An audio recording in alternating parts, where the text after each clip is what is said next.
What if I told you that one of the deadliest plane crashes in history didn't happen because of terrorism, or bad weather, or pilot error?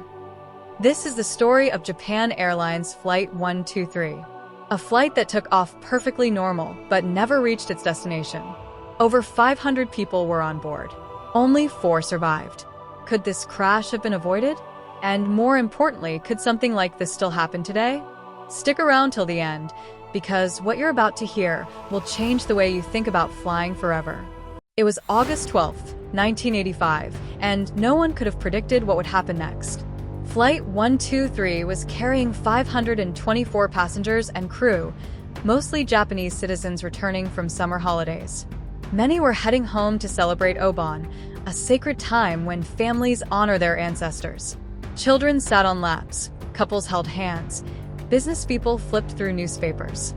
Life on board was calm, peaceful, but just 12 minutes into the flight, something went terribly wrong.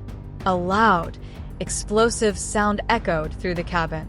The tail of the plane had just been ripped clean off. In an instant, all 4 hydraulic systems failed. The pilots lost control of nearly every major flight surface. No rudder, no elevators, no ailerons. They were flying a giant Boeing 747 with no way to steer. Back in the cockpit, Captain Masami Takahama, First Officer Yoshiyuki Nagano, and Flight Engineer Hiroyuki Yamaguchi fought desperately to regain control. They tried using engine power to stabilize the plane, a technique known as differential thrust. But it wasn't enough. Air traffic controllers picked up their frantic radio calls. Japan Air 123, are you declaring an emergency? Yes. We have a decompression problem. We are descending to 24,000 feet. The situation worsened by the second. The plane began pitching violently up and down. Alarms blared. The aircraft climbed uncontrollably again. Pilots struggled to keep it level. They requested an emergency landing at Osaka. But without control surfaces, guiding the plane safely was nearly impossible. As they battled above the clouds, back on the ground, families waited for news. Friends texted updates. Lovers checked arrival boards. No one knew that hundreds of lives were about to be lost in a remote mountain range northwest of Tokyo. At 6:50 p.m., just 38 minutes after takeoff, Flight 123 disappeared from radar. It had crashed into Mount Takamagahara, a rugged and isolated area deep in the forest. The impact was devastating. The tail section disintegrated. The wings exploded on contact. Over 500 people died instantly. Only 4 survived, all women, clinging to life in the wreckage. Yumi Okiai, a nurse. Keiko Kawakami, a young office worker. Masako Takahashi, a 12-year-old girl. Kazue Yoshikawa, a mother who held her dead daughter in her arms.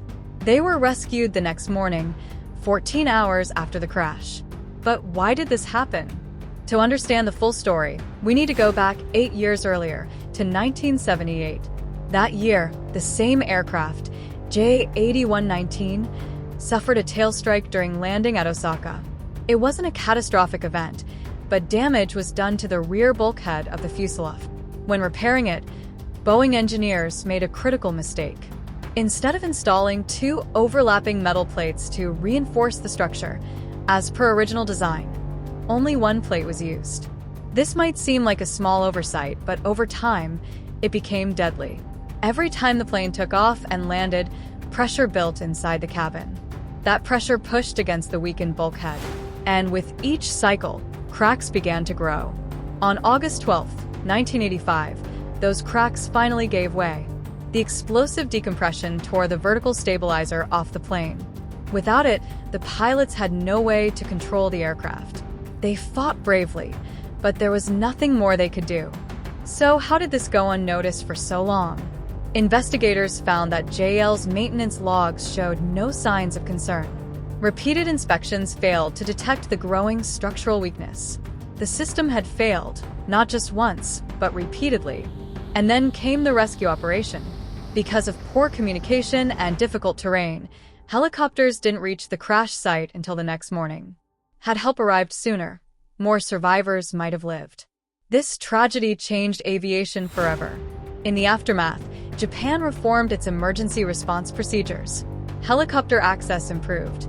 Nighttime search and rescue missions became standard practice. The incident also led to the widespread adoption of Crew Resource Management (CRM), a training system that encourages junior officers to speak up if something seems wrong. Before this, strict hierarchy often prevented co-pilots from questioning captains, even in emergencies. Safety checks on aging aircraft were also tightened. Airlines adopted stricter protocols for repairing critical components. Redundancy checks became standard practice. Today, a memorial site exists near the crash zone. Every year, family members and officials gather to remember those who died.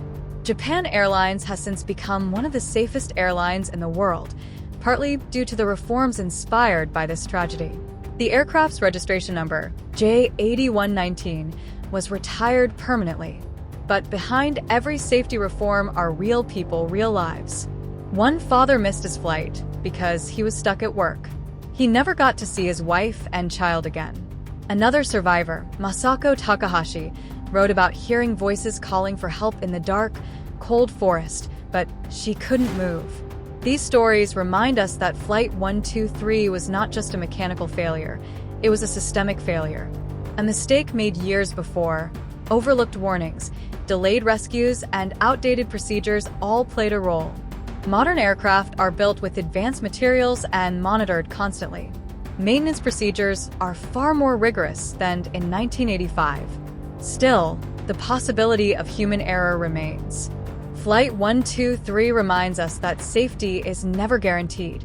It must be earned through vigilance, transparency, and continuous improvement. So the next time you fly, remember the 520 souls who lost their lives that day, not just as victims, but as catalysts for a safer sky.